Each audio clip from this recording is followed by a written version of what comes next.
Hi guys, Rap Critic here, and this was a request by Name and Address Withheld. And if you'd like to request a song, movie, or album for me to review, hit up the Rap Critic or Going Off Podcast Ko-fi links in the link tree below. So let's talk about Dizzee Rascal.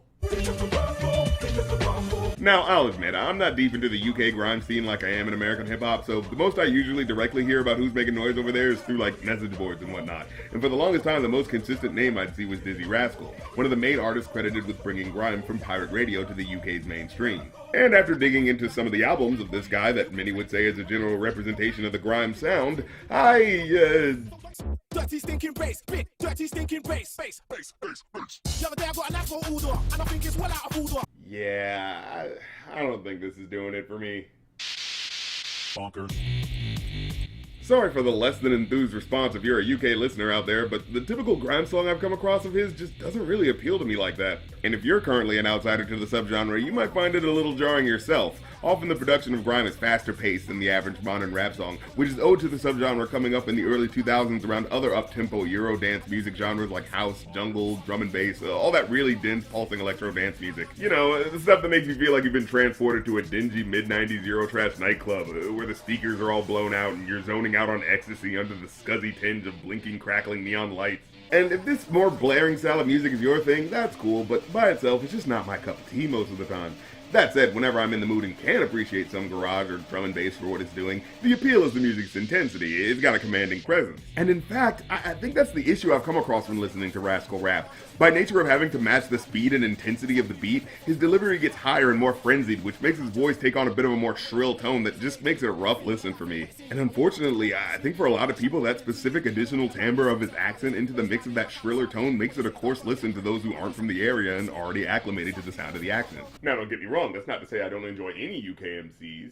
In fact, I've gotten into a couple cats recently like Lil Sims and Ocean Wisdom, but I realize with them and other UK rappers I've enjoyed, they're rapping on more relaxed beats where their flows are chilled out in a manner that lets you enjoy the grace notes in their accents. It's a smoother, more accommodating sound they usually go for. But when it's over these big four-on-the-floor beats, they're so pounding and attention-grabbing on their own, you really need to be doing something lyrically that matches that power. And I gotta say, the lyricism itself from Dizzee is, just kinda okay. I mean, he's not whack by any means. I certainly hear some wordplay and multis in there, but he never really goes all the way in with the insane flows or jaw-dropping punchlines or outlandish over-the-top braggadocio often enough to consistently match the epic beat work. And topic-wise, he usually rarely elevates things above the average boilerplate lyrics about cars, cash, and hoes, just with British slang instead. And when you put together the blown-out bass, aggravating drum hits, bleeding sun-dried synths, and all those other musical aesthetics that make his discography sound like he's perpetually stuck in a scene from that Run Lola Run movie, I'm sorry, but it adds up to a sound I typically just can't get into. Except when it comes to today's song.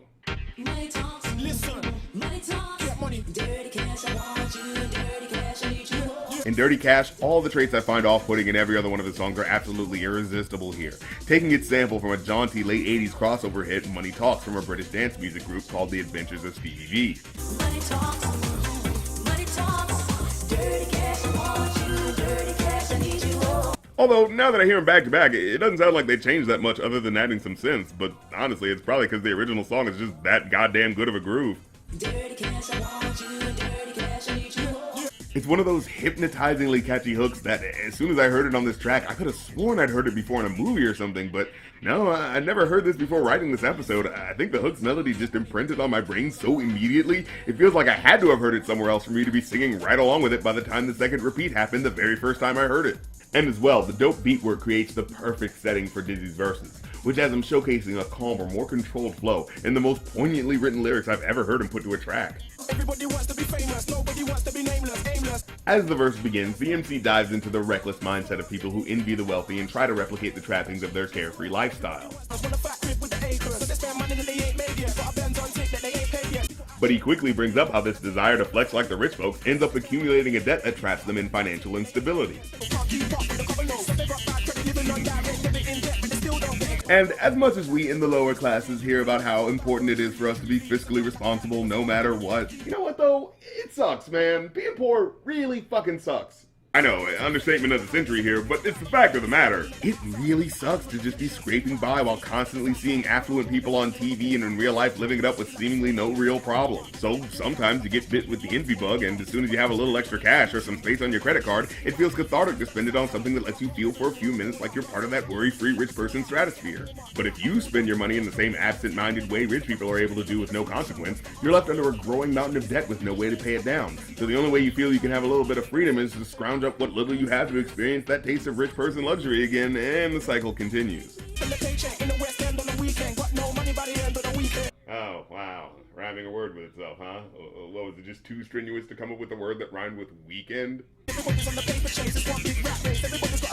Although I gotta say, I do love some of the slang you hear like this in grime music. Cause the word screwface is just such a perfect representative term for the scrunched up angry face you make when you catch an attitude. A term which originated in Jamaica, but with dancehall being a huge influence on UK hip-hop, a lot of slang crosses over. And as much as I dig the production on this song, especially relative to his other joints, I also gotta throw some props to the live mashup remix he did with this song and Florence and the Machine's You've Got the Love. Everybody wants to be famous, nobody wants to be nameless. Aimless, people act shameless, trying to live like entertainers. If you haven't heard it, check it out. It takes the hard-hitting words of Dizzee's verses and lays it over the lush, fluttery production of the Florence song.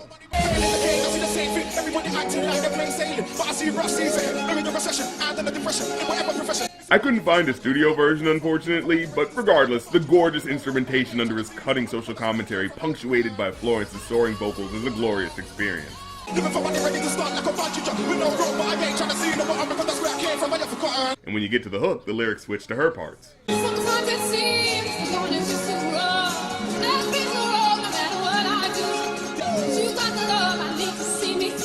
And with Dizzee laying out the harsh reality of capitalism's grip on our lives, the contrast of Florence singing about having the love of someone who keeps you sane through it all makes the message ring that much stronger.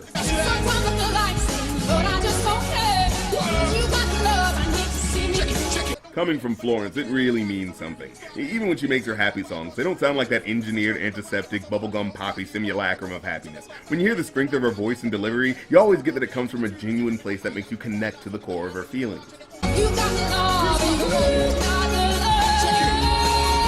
And it was a strange happenstance that I came across it too, because it was a bonus track on Florence's first album that someone happened to request for us to review on the Going Off podcast last week. Like, we did not plan this out. Both things really just happened to show up next on the request list like this. So definitely go check out our review of Florence's debut album on our podcast, available in the link tree below, but as for the original Dizzee joint itself, I'd give it a 4 out of 5. You can tell Dizzee legitimately wanted to take that original 89 sample and build on the concept, expounding on the ways the quest for money rules people's lives. And other than a couple of weak rhymes, I think he did a solid job of it. Well, that's the episode. Leave a like if you like because it helps, comment if you have something to say because it helps even more, and hit the subscribe and the bell button afterwards because the bell is what actually alerts you to new episodes. And if you want to keep up with everything I'm doing, check out my link tree for Twitch streams, merch, movie and album review podcasts, and any other stuff I'm up to. So check all that fun stuff out and I'll catch you next time. Peace.